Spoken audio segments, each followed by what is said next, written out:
Thank you all for joining us. I'm Tatiana Ginsberg, Director of Artistic Projects and a Master Collaborator here at Dieudonné. It's a pleasure to have Caroline Kongpin here today with us to give a talk about her fellowship and about her work in general. She was the 2025 Mary Beth Cohen Tyler Print Paper Fellow at Dieudonné, which followed a year at Tamarind in their master printer training program. So she's very well versed in the subject that we will have, both print and paper. Caroline received a BFA in Studio Arts from the University of the Philippines and later studied at the Art Students League in New York, where she now teaches printmaking. And along with many national and international residencies and solo exhibitions, Ongpin is also the owner and lead printer of a collaborative lithography studio located in Brooklyn called Ermitaya Editions, and she may speak a little bit about that at the end. We'd like to thank our sponsors who made this program possible, which include the New York State Council on the Arts with the support of the governor and the New York State legislator, the New York City Department of Cultural Affairs in partnership with City Council, and of course, the Cohen Tyler Print Paper Fellowship at Dieudonné, which made all of this possible, and generous foundation and individual support. While we're watching the webinar, if you have any questions that occur to you, please feel free to use the uh, caption Q&A function at the bottom of the screen. You can do two things. You can add your questions down there in the Q&A and submit them throughout the talk. So if something occurs to you, you don't have to wait until we're done. You can just go right in and put your question there and we'll answer it at the end. And then also, if you would like to turn on the automated closed captioning, you can do that as well at the bottom of your screen. So we'll be coming back to all of the questions at the end. And of course, if you want to watch this webinar or any of our other webinars later, you can get onto our YouTube page and see past webinars as well as this one. So now I'm going to turn it over to Caroline. Welcome and thank you. Hi, Tatiana. Thank you so much for the introduction, and hello and welcome to everyone that is joining us for the artist talk. During today's talk, I'm going to speak about a little bit about my background in printmaking prior to training at Dieudonné, and then a bit about the fellowship and what just the general experience was like working with them at Dieudonné, and then finishing with some of finished work from that I created during the fellowship. And before anything else, I just want to express my gratitude to Ken Tyler for making this fellowship possible and to everyone at Dieudonné for their time, generosity, patience, from the interns to the studio team, admin team, and previous fellows that helped me even in the preparation for the coming into the fellowship. Thank you so much to all of you. All right, so a little about my background in print before coming to Dieudonné. The bulk of my learning in printmaking began at the Art Students League of New York, which is a school, kind of informal school, um, having an atelier style program. So treated it kind of like a continuing education. And the nice thing about the league is I learned in a very self-directed way. So I get to choose what I wanted to learn and just work on that for however long. So I was there for about 4 to 5 years and I explored etching, relief, so lino cut, wood cut, and then much later on, actually, is when lithography became a real deep interest of mine. Um, After spending some time there at the league, I fortunately received a commission to make a large number of prints, and that commission lasted a little over a year. making big work about 30 by 30 inches and about 80 or so pieces. And it was also during it was that time where I really got to hone a lot of the editioning skills. Um, and it was also at this time that I the desire to do printmaking professionally and working with others um, was became really solidified during that time. Someone asked me, if I had a dream job, what would my dream job be? And like if there were no limitations, no financial limitations or anything like that, I could do anything. And I said I wanted to help people make prints, not really necessarily knowing how I would do that. Um, but I knew that that's what I really wanted to do in life. So then my instructor at the Art Students League, Tomomi Ono, was the one who suggested uh, for me to apply to the a summer workshop program at Tamarind to get further training with lithography. And that's how I ended up actually taking I ended up taking the full year program at Tamarind instead of the just the 1 month workshop, and that was a life changing experience for me. So at Tamarind, the program is split into two. The first semester is dedicated to a lot of foundational um, concepts. Um, and later building up so the chemistry of lithography editioning etc all leading up to the main thrust of the program which is working collaboratively so that's really how I that was my first experience really working with others in bringing their work into fruition. This is the very first collaboration that I did. I was lucky enough to work with artists and also a lithographer, Richard Rapaski, on a one-run lithograph. This was my I had never before experienced having kind of like this responsibility to be printing someone else's work. Um, and here in this photo, we have our proof from our proofing session, and I'm here getting the approval to print. And to the right is just during the editioning process, um, rolling up the image, which he drew on a stone. Um, Also during the time at Tamarind towards the end, so as the second semester progresses, our collaborative projects are getting a little bit more complex. So later on, I was able to work with Amanda Cureri, who is an interdisciplinary artist working a lot with weaving and textile.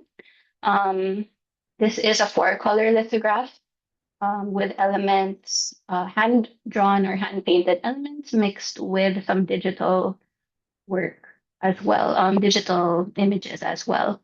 And it was especially during this collaboration where um, I experienced working with someone who may not necessarily be coming from the same background as myself in discipline wise. So not really a printmaker necessarily, and myself not also doing much interdisciplinary work or uh, more so textile.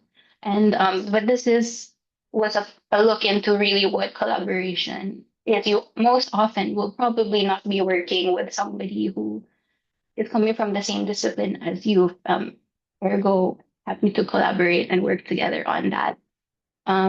So then here my outlook and my capacity was starting to stretch a little, not just like technically, but also maybe just finding, our balance, finding our in between places to meet and understanding one another, looking for ways to understand each other a little bit better.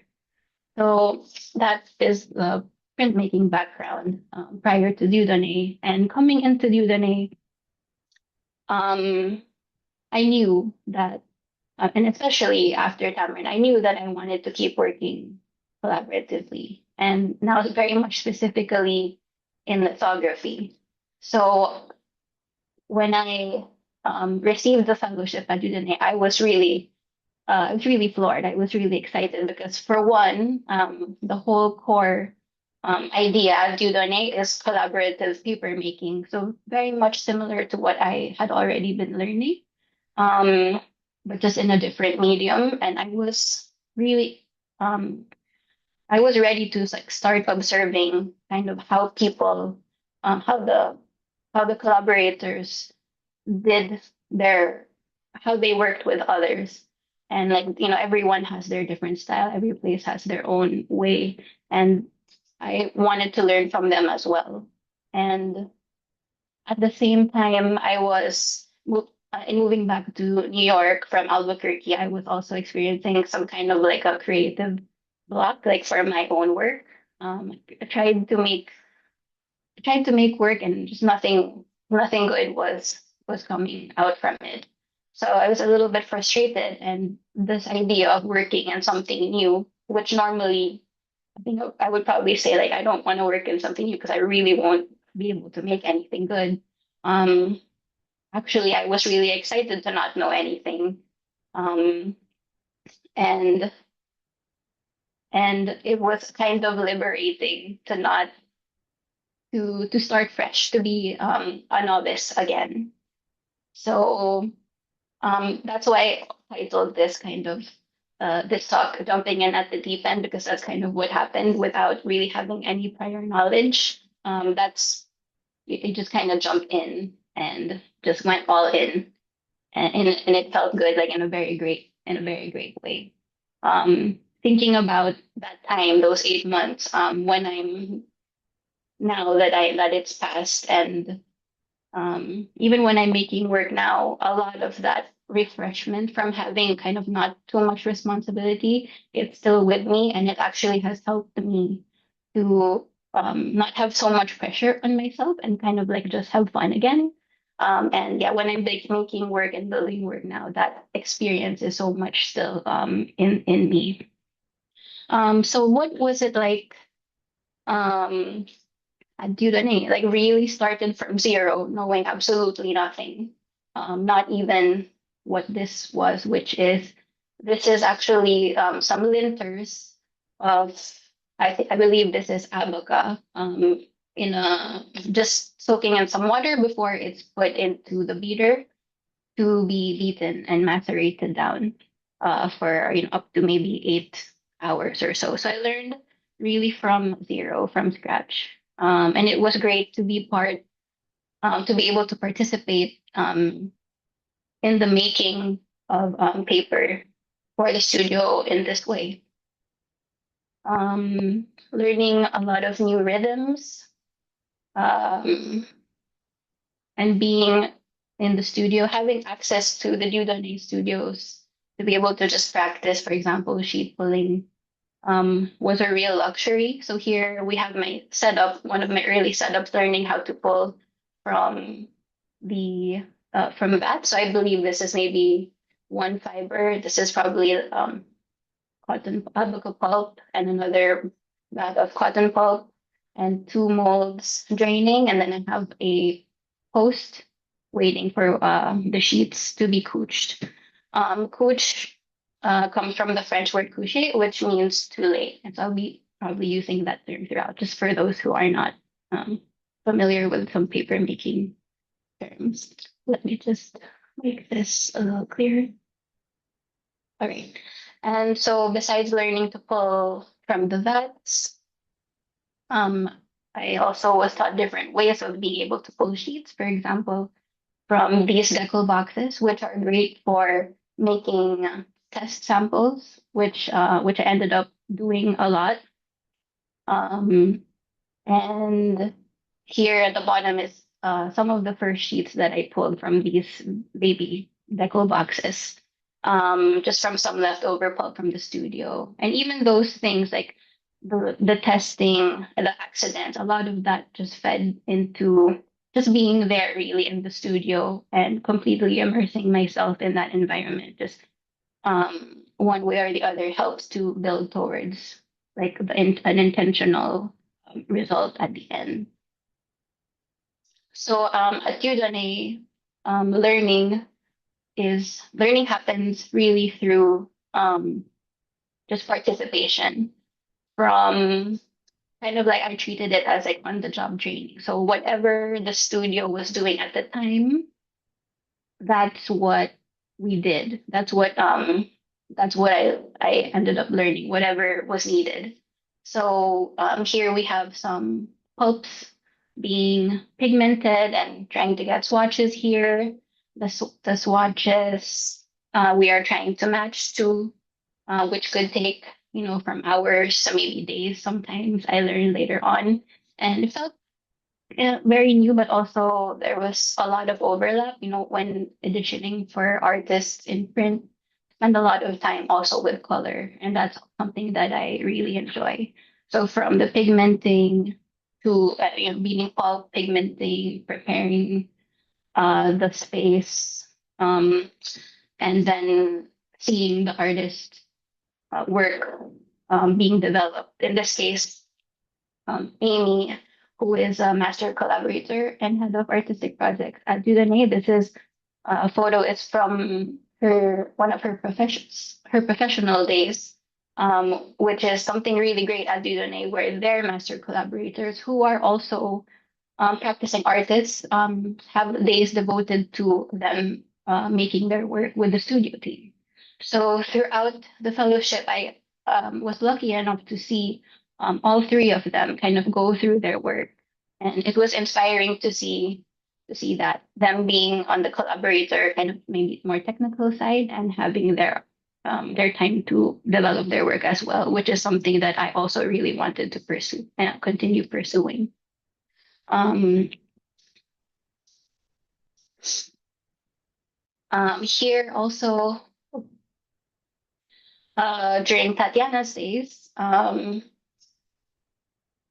learning while all these projects are happening, also absorbing how one can build images with paper. Sometimes, there's text or there's like sort of like flats, or some people make sculptural work as well.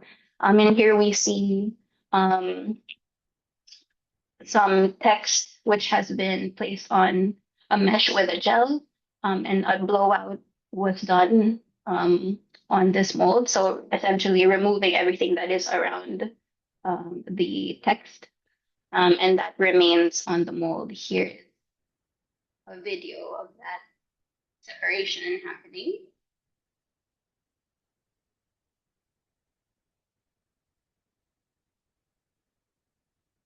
A really big difference that I noticed in the paper making studio and from my previous work in printing, is like really at times the necessity of working as a team. You really do need a community, and you need a group working on things such as this. Maybe if you're just pulling sheets by yourself, you can do it, but um, with this work, a 30 by 40, you have already, I think, 5 people just working together to get the matrix separated from the mold. Another example, just to show the scale of the kind of work that is done at Udemy, we have a 40 by 60 mold here, which Margot is doing a blowout on as well. So here is a stencil of a rectangular stencil, and the pulp that is not covered by the stencil will just be blown off with the Fogget nozzle. And later that what will remain is just the rectangular shape. And another example of a group effort, um, coaching. I believe this is the text from the previous slide, just with everyone keeping the mold in contact with the base sheet. And Catherine is now pouring some methyl cellulose to separate the pulp from the mold. And I will talk a little more about some techniques used a little bit later on when I'm discussing my work. During Catherine's days, I this was a very impactful experience for me to see how she worked because realizing that you can use stencils or masks in this case, um, have those prepared and then reconfigure them into different compositions. So you can see here that she has these mylar stencils that were cut with a plot cutter into the desired shapes. And here they are, like in a circular format, and then you can just use them again. And now she's arranging them in a different um, configuration. And so that for me, I think was really one of those like aha moments because in I'm not a very spontaneous kind of maker. I really like to plan and I need a plan to be able to work and I need to have elements that I can already place onto something. So just like maybe, a drawing from on my stone or copper etching kind of need that and work from there. So I'm seeing kind of all these ways now and it's trickling in and I'm absorbing, okay, I can make this, I can do this is possible, seeing all that is possible. And another really great experience that fed into my own work was participating in the paper variable production for Chitra Ganesh, paper variable for 2025, in which I assisted Tatiana in making about maybe 15 to 20 pieces um, with Chitra. So you can see here that she has like an image, a dove image, which was silk screen, well, pulp painted through a silk screen, and I'll also talk more about that later. And then a bunch of different what we call veils with a frame, with a shaped frame, and it felt a lot like um, kind of like monotyping in a way because you have all these different matrices and the artist would paint on the base sheet, choose an image, and then also match that with a veil, and kind of so on and so forth, and really a multitude of really beautiful and like very distinct works appeared from that, and so that kind of flow was very interesting for me, and um, I I drew from that a lot in making my work. And now just while all that is happening, kind of going through the daily work of assisting with the collaboration, I'm also trying to develop my own work. One of the great things about the fellowship is that we can use the studio um, to develop and kind of just practice with the handmade paper and also make an actual body of work, which is a real luxury. And so I'm kind of thinking conceptually about certain these things. And for example, I come to this image a lot. Um, it's an ink painting. And when I look at it, I'm reminded of the kind of like the majesty of nature in comparison to kind of us as humans or me as a human, just how small I am compared to that and really being in awe of that. I also get a real sense of kind of magic and peace and tranquility from this image. And I also am trying to evoke that in my work. Just so in case you can't see, there is like this little guy here. And so, the immensity of this mountain and the waterfall, um, it really dwarfs like um, this person right here, how great this landscape is. So at that time, I also made a trip to the Philadelphia Museum of Art where I happened to see this, another landscape, um, that and the colors really, um, I really like the colors, and I also like this idea of the shape within a shape, so the circle. Um, I also think because when I'm thinking of my work, I'm I see it as looking maybe into a space or um, or even entering into a space. And so I have to create kind of like moving from here to there and having a bit of that, like knowing that you have to go in a little bit. So that's what I get from this. Um, and I'm at the time was also reading a lot from this collection of poetry by Rumi, and the book is translated by Halil Isa Ghaffari. With as the title suggests, a lot of references to to water. So um, like words like a boundless ocean or a well or a spring or the world's river, and water kind of alluding to life, and actually in many instances to love as well.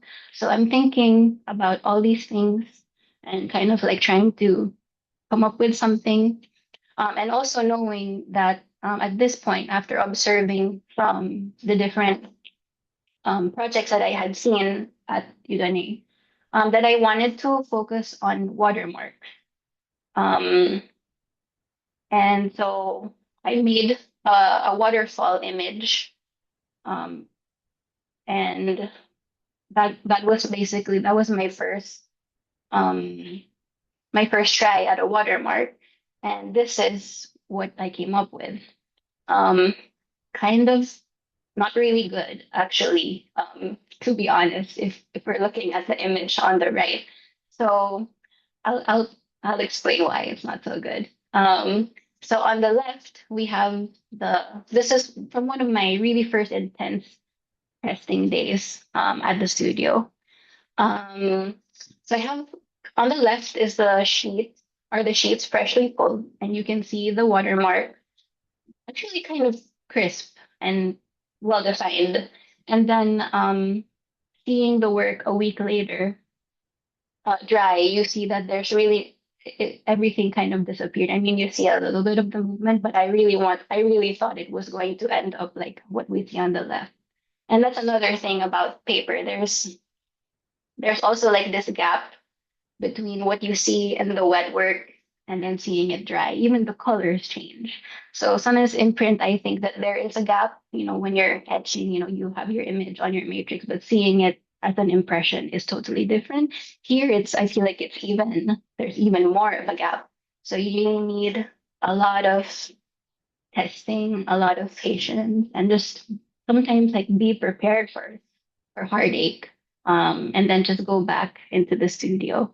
So this is one of those examples of also me not really understanding at the time what pulp I should have used for such a technique. So here I say I used abaca fibers that were beaten for only a short amount of time, maybe about abaca beaten for about maybe 4 hours, not knowing and understanding that I needed abaca that had been beaten for about 8 or more hours, which is what you need for a watermark. So those are just a few things that along the way you just learn by making errors. And here's another example of the same thing in a different color, also with the image not turning out very clear. Although I did I think that my color scheme was kind of building a little bit at that time. So at least got one thing from that. So upon taking Tatiana's advice, she said, work with with a simpler image, maybe something that doesn't have like all these lines that are too close together. I went and made another watermark. Um, so with lines that are much farther apart, and also doing some tests um, of the height of the relief. So I'm also playing a little bit now with perspective. So I have this receding um, going outward, and then like larger waves and ripples kind of closer to me. On the left is the sheet with the no-seam mesh netting, which I'll show in the next slide. This is right after pulling the sheet. And on the left is a base sheet of a really dark indigo and the watermark in chartreuse on the top. Um, what is a watermark? Just briefly, it is a technique in which a material, something that can create or release. In this case, I use flex gel, but then I think traditionally um, wire or thread have also been used. These are attached to the mold, or in this case, a mesh, a very fine mesh, and the image is drawn on it with a flex gel, like an acrylic based gel, so that it's waterproof. And the idea is that this is placed on top of the mold before pulling the sheet. So you have your mold, you have your watermark, you place the decal, and then you pull the sheet. And wherever the gel is, the the pulp will not settle there in the same thickness as it does in the rest of the mesh. So you get a thick and thin difference. And so as you can see on the left here, there is a relief. There must be some kind of a relief um, when making the watermark image. And oftentimes, I realized when you have a watermark, because the effect is so subtle, you actually need the help of light and usually something backlit to be able to see the image. And knowing that, because I didn't want to rely necessarily on light, like thinking ahead for presentation or installation, I didn't want to have to worry about light. So I did a lot of testing to see um, how far translucency would go and actually how much of a base of the sheet of the back sheet to kind of can show through depending on what is coached above it. So, for example, in this case, I was testing some 8-hour abaca, um, and I used the as the base sheet 8-hour abaca, and also for the watermark sheet right on top, the same fiber, the same pulp. Because I knew that I wanted the tones to kind of all be very similar and to not really jump from one to the other. And then also, yeah, trying to keep it, and then here, like now trying out um, the shape within a shape. And as you can see in the dry work, that you are able to see that translucency just from the difference of the two layers of abaca already dried and fused together. Um, and I went on to do a lot more tests with combinations of um, combinations of pulps. So on the left is I tried a 50% hemp with a 50% short cotton, which I ended up not really using. And then I did use a lot in the final work, a mix of abaca and 10-hour linen, both fibers that are beaten for many hours, 8 for the abaca and 10 or more for the linen.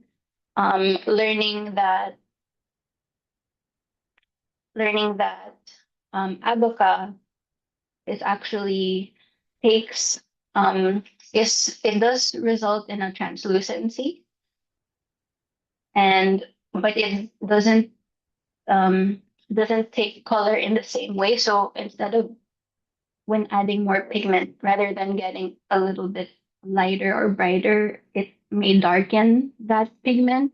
But when you add linen, because of the nature of this fiber, um, the the color actually gets brighter. So I kind of put in the linen for that absorbency of the color.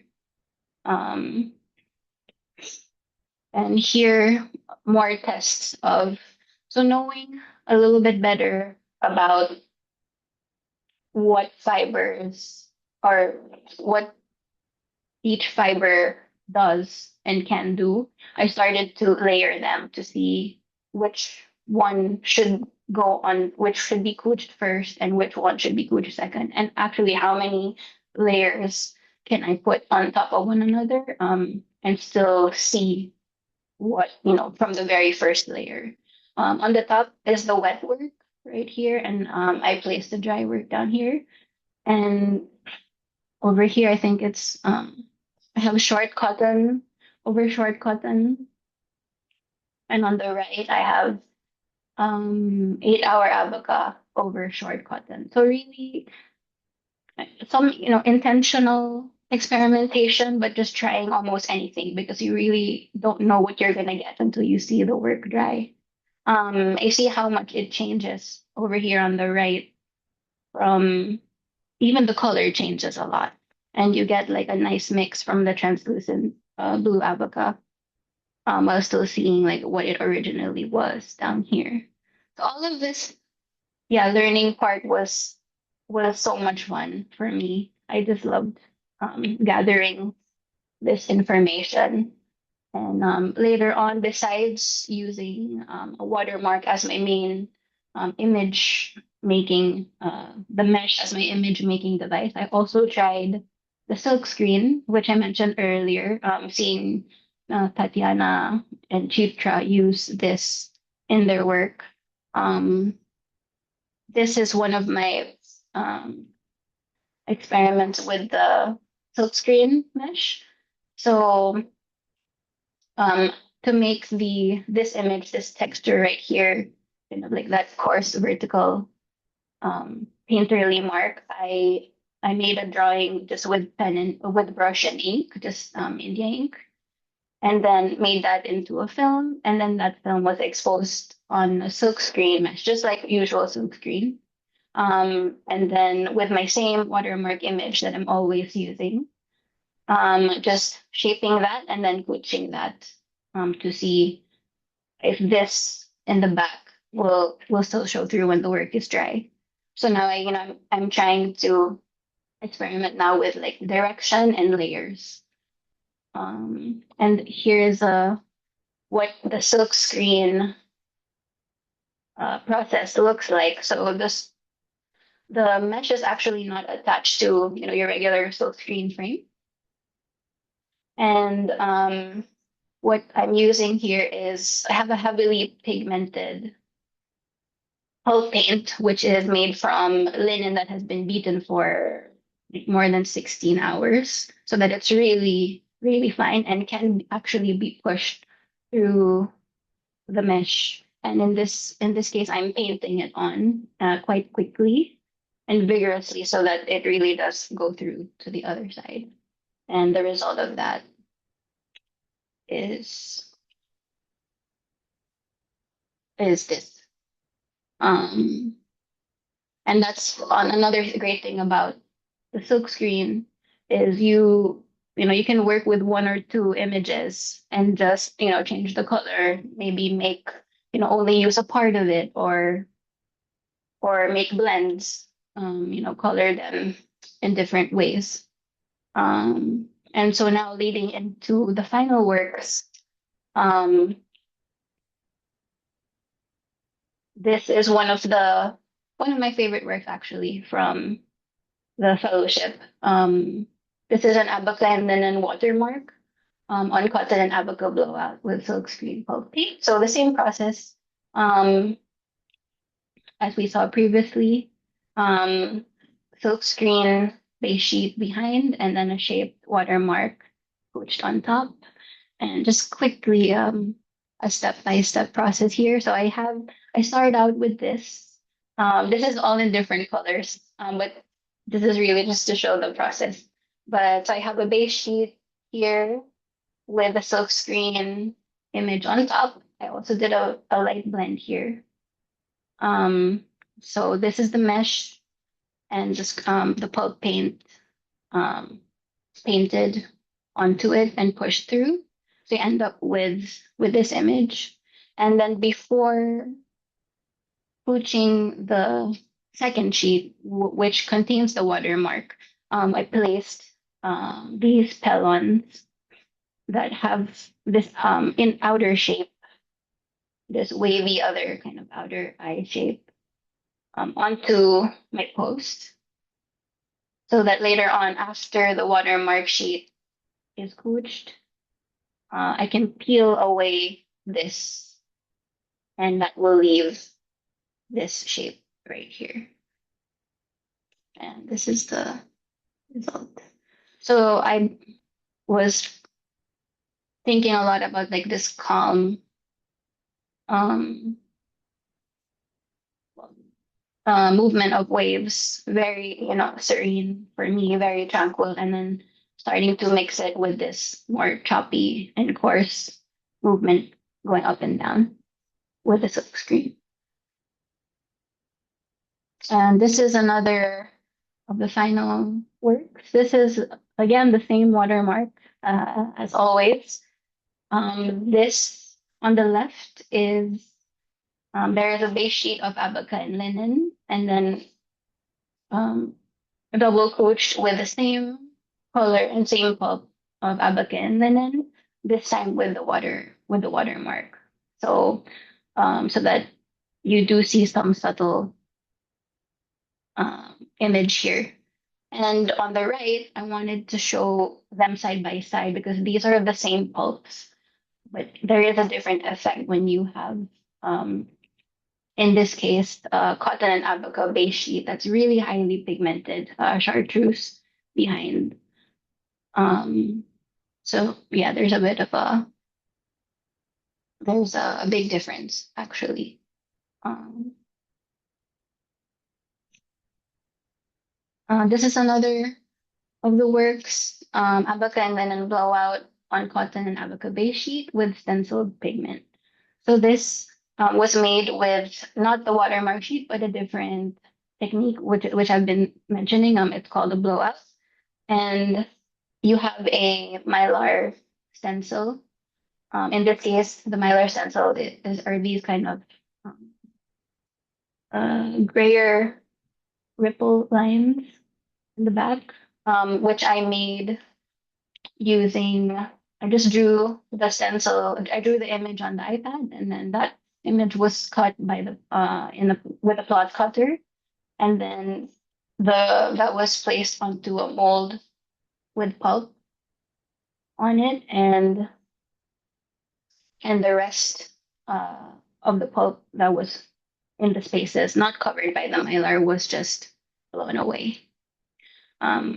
Have some photos of it in progress. So it was made in three parts. So I have the base sheet here, and Tatiana is aligning the next sheet with the previous to get it registered correctly. And this is what it looks like after it has been cooched.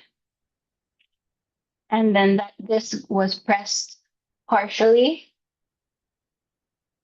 and to prepare for the next step, which was also using a stencil, mylar stencil, but instead of having like holes, this one was made with just cutting with an X-Acto knife, slits, and this I ended up really liking because it turned out to be kind of like very pen and inky, um, and that's the only one of the only different marks that I was able to make from my work, but really liked it. So here you see that I have laid the mylar down and I'm pushing highly pigmented metal cellulose and a little pulp through the slits that have been cut right here. So you have to really push, and through capillary action, the pigment and the pulp just transfers following that line.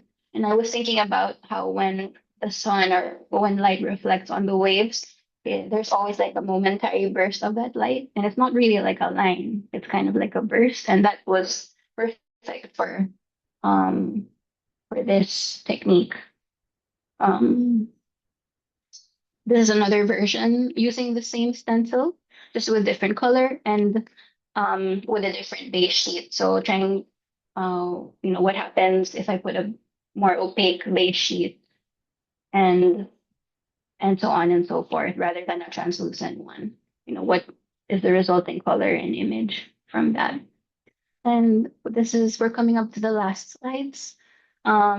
This is for the waterfall um, work.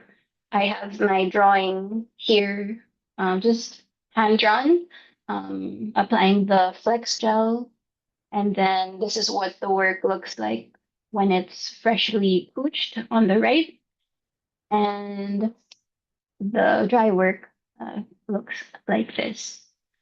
So this is a abaca and linen watermark again, on a blown out cotton and abaca base sheet. So it's this I really liked the uneven edges, so I made stencils of that and blew out the edges right here, and then cooched a full sheet on top.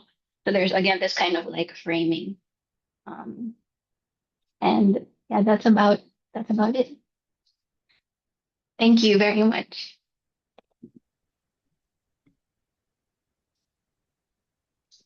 Thank you, Caroline. That was great.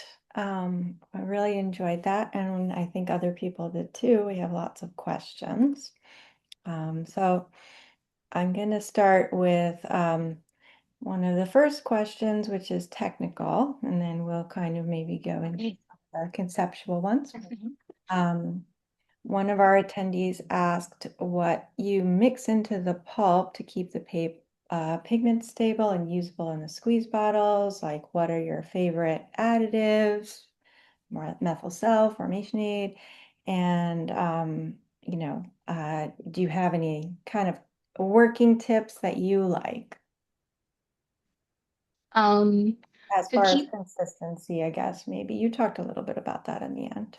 mm, to keep the pigment stable, and correct me if I'm wrong, Tatiana, but I believe we use retention aid, Mhm. um, to keep the pigment from kind of bleeding out of the pulp. Um, and I'm also, again, I'm very new at this, so for very technical questions, I may refer back to Tatiana. And in the pigmenting part, especially in my case for the work, I knew that I wanted the pigment and the colors to be really subtle. So just like when I'm mixing ink, it's really sometimes it's so slow, but then you have to really go little by little. And it's going to take a really long time. But I think rather going, leading up, working little by little to get to the color rather than kind of just pouring like a bunch of pigment. That often happens actually when you get a little impatient. That happened to me a lot. I would just, oh, it's fine, and then I pour a lot of pigment into the pulp and suddenly it just went over overboard. So just working slowly but surely and constantly, taking that time to test the, you know, seeing if you're matching it right. I'm not sure if that was uh about consistency. Yeah, I think that's great. And I mean, I'm sure that's true for printmaking as well in your experience, just sort of taking your time and making sure that each step is kind of being done properly and all of that. I think that's very important. We have another participant who asked about working by yourself. Do you have any tips or tools for ways that you found that helped when you don't have an extra pair of hands? Of course, you had to do a lot of testing before you had your studio days with me and other people helping you. So if you have any tips or maybe comments about that and like what you can do by yourself versus what you can do with the sort of the team effort of having multiple people. This is the advice that I got from you actually and Amy and Catherine, which was um knowing that on the testing days and on the weekends I would be working by myself, to just try to do as much preparation as possible. So let's say I would come in on a Saturday and a Sunday. Maybe on a Wednesday after work or Friday, I would start maybe spraying, all the pellets that I'm gonna need. Anything that I can do that is not the actual sheet pulling. like make sure all the pulps are pigmented. I have all my watermark matrices and I have my stencils ready. The night before, laying out all of the posts, getting everything just in place. And also working kind of small. I think even me, I wanted to work really big, as much as possible, like really fast.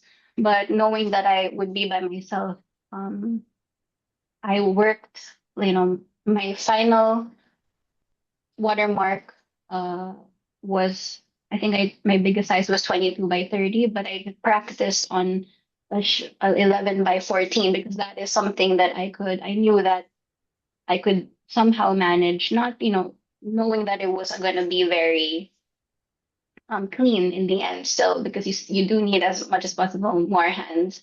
But I worked small, and I also had a goal for each weekend that I knew I was going to be testing. I had kind of like a to-do list, a chart of um what I wanted to get done. Like if I knew that I wanted to test these fibers and how they would look on top of and see how they look on top of each other, I really wrote it down, like short cotton, the green chartreuse on top. Like I would do 10, and then so that I wouldn't have to think so much and just do. Um, that's kind of how I approached working alone. And then helped in the end also because then I was able to organize for when the time came to work as a group, there was a better idea of what the flow was going to be. I think you were really good about being sort of prepared, organized, sort of making a plan to make it work, just getting everything ready so that you're not there with wet hands trying to find a tool, all of that. I think Yes. you have that also from your other training. So that was really good. We have a question from Mika who asks, did papermaking teach you anything about your printmaking process? And are you interested in making more paper in the future? Um, did paper making teach me anything about my printmaking? Um, Yeah, which I think kind of dovetails with something I was thinking about too, which is just that, paper and print are related but different, and everybody always makes a comparison between them. But I was thinking about that as I was watching you, that some of these processes have similarities, like lithography and watermarks, but at the same time, they're very different. yes. I actually maybe in just like in very similar with print, having to just kind of do it, kind of just do the thing, because sometimes with print, you have your matrix where the image has been originally made, but you have to take an impression of it to see really where it's at. It's the same for every kind of printmaking. And in paper making, like having all of these um, tools or matrices as well to work with, like the watermarks, the stencils, etc. And sometimes you want to build that up in your mind and say this is what's going to happen. But the truth is, you don't really know what's going to happen until you do it. And maybe not just in my print practice, but just in making. Sometimes I think for myself, I get daunted by this is not going to work, kind of saying, that's not going to work, that's not going to work. But until you do it, you're not going to know. And so, kind of just being in the studio, not always knowing that, most of the time, not knowing what the result you're going to get, but being there and showing up, that I think is what it's about. And that is the way that we can um, progress and improve and like develop our own work. Um, so maybe just like yeah, for making art in general, just to show up. And sometimes people, like I said, be prepared for heartbreak when things don't work, but then just show up again and again and again. Excellent. And then a related question, this will be our last one, uh, is how do you begin your process to start a work? Do you start with the concept or the method? And so I guess it's sort of, asking whether you're more inspired by the concept or the technique, or how the two come together, and how does that inform the planning and making of the work? I have a tendency, or I had a tendency, especially after coming from the Tamarind program, to go with technique first because that's so much of what was taught and so well. I think that our education there was really, really good. That you really have a good grasp of the technique, but I find now, and that being a Dudone helped me to change that because I didn't really have the technique at the beginning. I was thinking more about, in the case of the paperworks, I was thinking more about the concept, because like in my work, I'm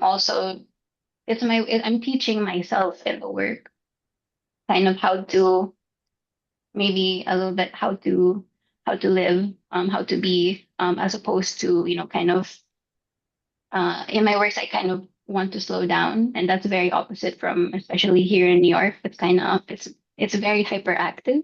So when I make this, I think it is maybe more concept heavy than technique heavy. So I think at this point, I am um, coming more from like a conceptual side, and then trying to find ways to present that.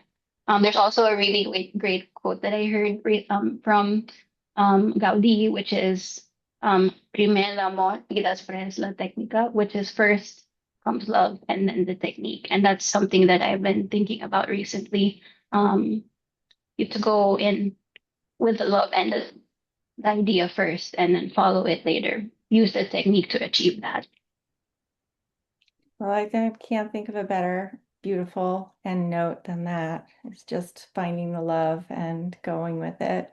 So thank you, Caroline, for being here with us today and for all of your hard work over your 8-month fellowship. And we look forward to seeing what comes out next in your studio. Thank you so much, Tatiana, and thank you again to everyone who has joined the talk today. Thank you.